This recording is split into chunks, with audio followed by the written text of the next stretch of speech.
오늘 하나님께서 우리에게 주신 말씀 역대하 27장 1절에서 28장 15절 말씀입니다.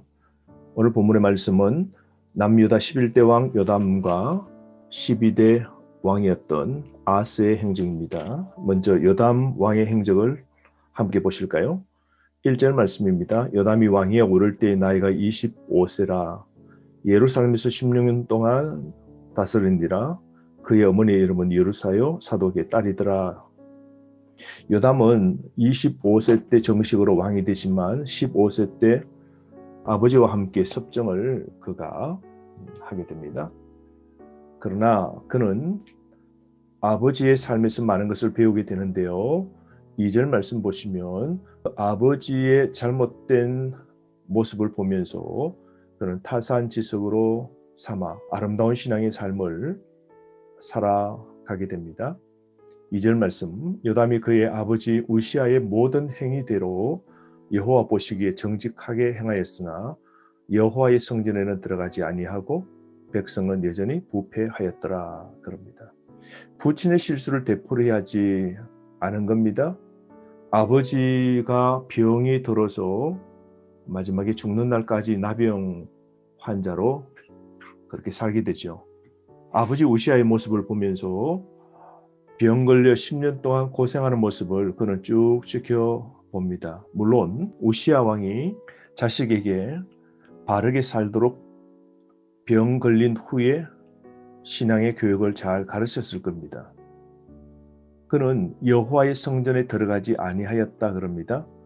부친 일로 하나님을 거역하지 않으려고 부단히 노력했고요. 자신은 삶의 분명한 기준을 정했습니다. 성전에 들어가지 않는 것, 잘못된 일을 하지 않겠노라 하는 다짐이죠. 죄와 타협지 않는 분명한 철학, 분명한 신앙의 기준, 그는 정하여 살았던 겁니다. 그러므로 아버지의 삶을 통하여 반면교사 타산지석으로 삼는 아들 요담의 모습, 우리에게 귀한 신앙의 귀감이 됩니다. 여러분, 내 실수와 남 실수를 거울로 삼아 장점만 본받고 바른 신앙의 삶으로 살아가는 밑거름이 되었으면 좋겠습니다. 근데 요담의 단점 단 하나가 있다면 2절 하반절에요. 백성은 여전히 부패하였더라 그럽니다. 열왕기 하에 보면 산당의 제사를 요담이 막지 못하게 되었는데요. 아마 요담의 리더십의 부재일 수도 있고 어쩌면 뿌리 깊은 백성들의 죄일 수도 있습니다. 그런 하나님의 은혜로 나라를 잘 강성하게 만들어 가는데요. 3절 말씀에 여호와의 전 윗문을 건축하고 라고 합니다. 제일 먼저 한 것이 성전 건축입니다. 여러분, 우리의 관심 또 어디에 있어야 되겠습니까? 교회 중심, 하나님의 중심의 삶 보십시오. 그리고 진정 성전을 사랑했던 마음 보십시오. 여러분, 우리도 섬기는 교회 사랑하고 교회를 수축하고 교회를 세우는 건축하는 이 일이 우리의 신앙의 삶의 제일 우선순위가 되어야 되지 않겠습니까? 그는 군사활동을 하면서 전쟁을 하게 되는데요. 5절 말씀에 암몬과 더불어 싸워 승리도 거두게 됩니다. 그러므로 나라를 방비태세를 강력하게 보강하고 전쟁에서도 싸워 승리하면서 외적으로 번영하고 내적으로 안정을 이루게 됩니다. 모든 번영의 결과는 6절 말씀에 나오는데요. 비결이 있습니다. 복의 비결인데요. 순종의 결과라고 그럽니다. 6절 요담이 그의 하나님 여호와 앞에서 바른 길을 걸었으므로 점점 강하여졌더라 그럽니다. 요담은 말씀의 길을 걸었던 겁니다. 그는 강성해도 다른 왕들과 달리 아버지와 달리 강성해도 부유해도 잘 살아도 한결같은 마음으로 하나님 앞에 서 있었던 것입니다. 여러분, 한결같은 신앙, 갈수록 더 좋은 신앙인 요담 같은 신앙인 우리가 되어야 되지 않겠습니까? 기억합시다. 오늘 하루도 하나님 여호와 앞에서 말씀의 길, 바른 길을 걷는 것 가장 우선시합시다. 그럴 때 우리에게 따르는 복은 점점 강하여지는 겁니다. 영육에 더욱 건강해지고 강해지는 하나님의 보호함이 따르게 되는 것이죠. 그러므로 요담은 7절부터 9절 말씀에 보면 평안한 종말을 맞이하게 되는데요. 그는 점점 강성해지고 튼튼해졌고 죽을 때까지 바른 길 정도를 행하여서 그의 마지막 삶은 9절 말씀 그의 조상들과 함께 누움의 다윗성에 장사되었다라고 그럽니다. 여러분 따져보면 이 왕은 약 35세 정도의 삶을 살았습니다. 그러므로 요담은 긴 생애가 아니었습니다. 그는 아버지가 대리 통치를 하게 되는 10년을 보내었고요. 또 아들과 함께 공동 통치를 4년 동안 하게 됩니다. 그러고 보면 자신이 직접 통치한 것은 6년밖에 되지 않았고요. 계산해 보면 그는 약 35세에 죽게 되었습니다. 짧은 생이었죠. 그런데 여러분, 이것을 통하여 우리가 깨달을 수 있는 것은 요담은 짧은 생애였지만 의롭고 바르게 산 왕이었습니다. 그러므로 우리의 삶도 얼마를 우리가 더 살는지 모르지만 온전한 신앙으로 살아가야 되지 않을까요? 오래 사는 것보다 바르게 사는 것, 올바르게 사는 것, 온전한 신앙으로 사는 것, 이게 우리의 생의 목적이 되어야 될 겁니다.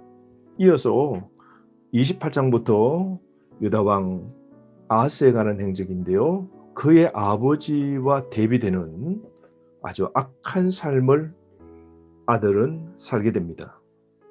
28장 1절 하반절의 말씀 보십시오.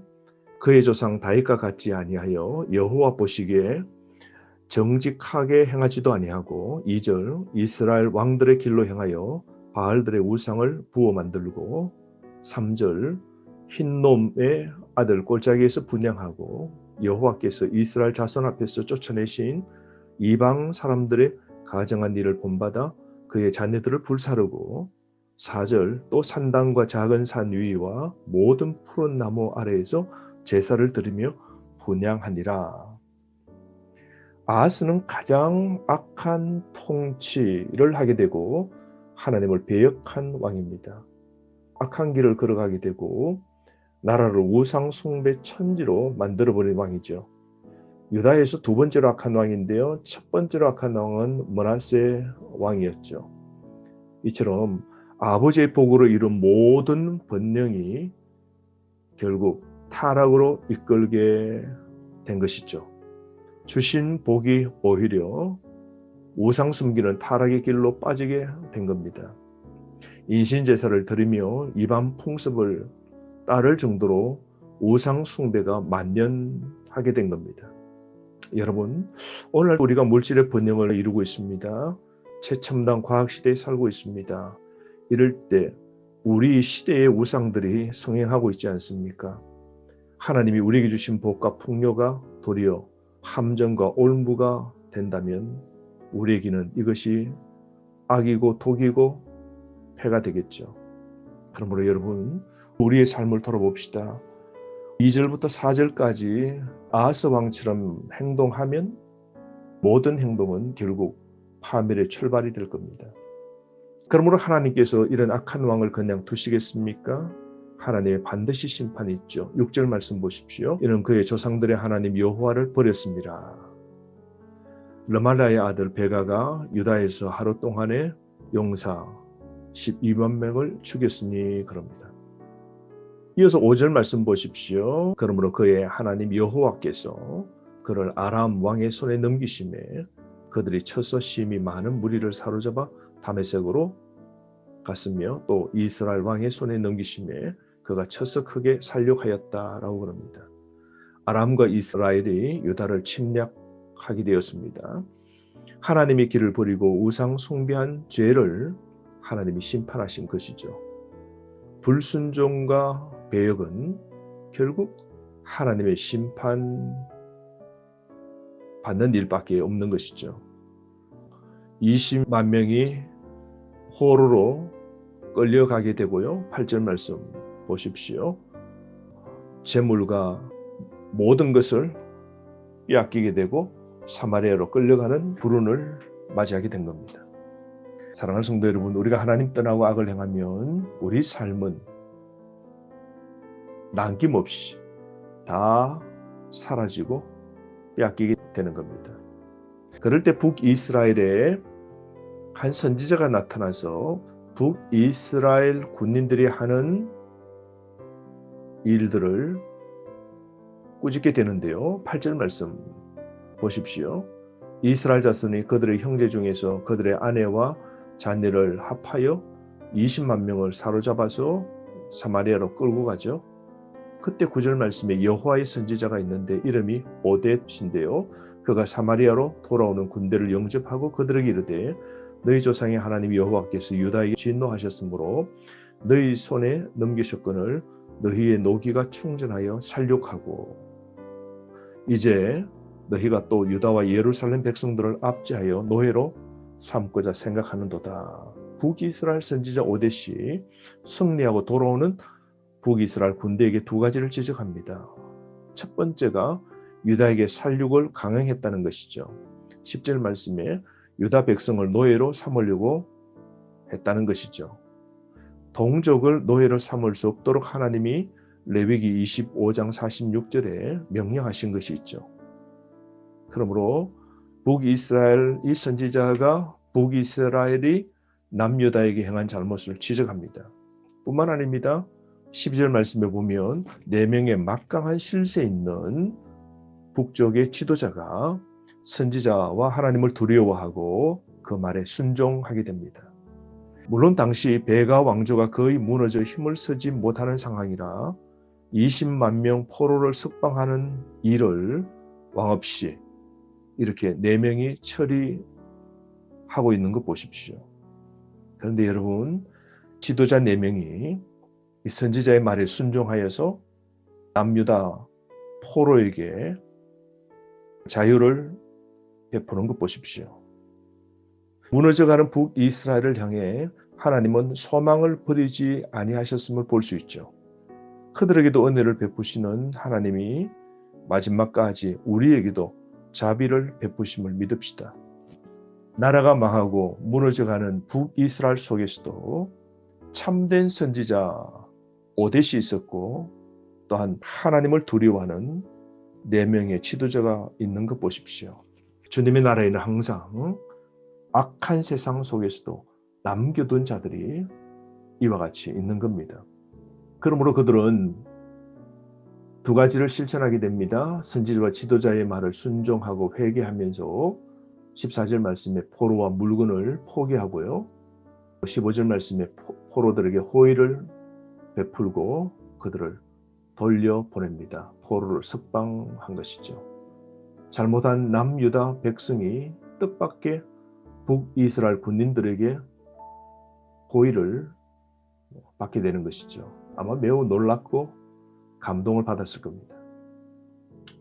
여러분, 오늘도 하나님은 백성을 징계하시지만 저와 여러분을 잘못할 때 징계하시지만 하나님은 자녀들에게는 이처럼 자비와 구원을 베풀어 주시고 보호해 주심을 잊지 맙시다.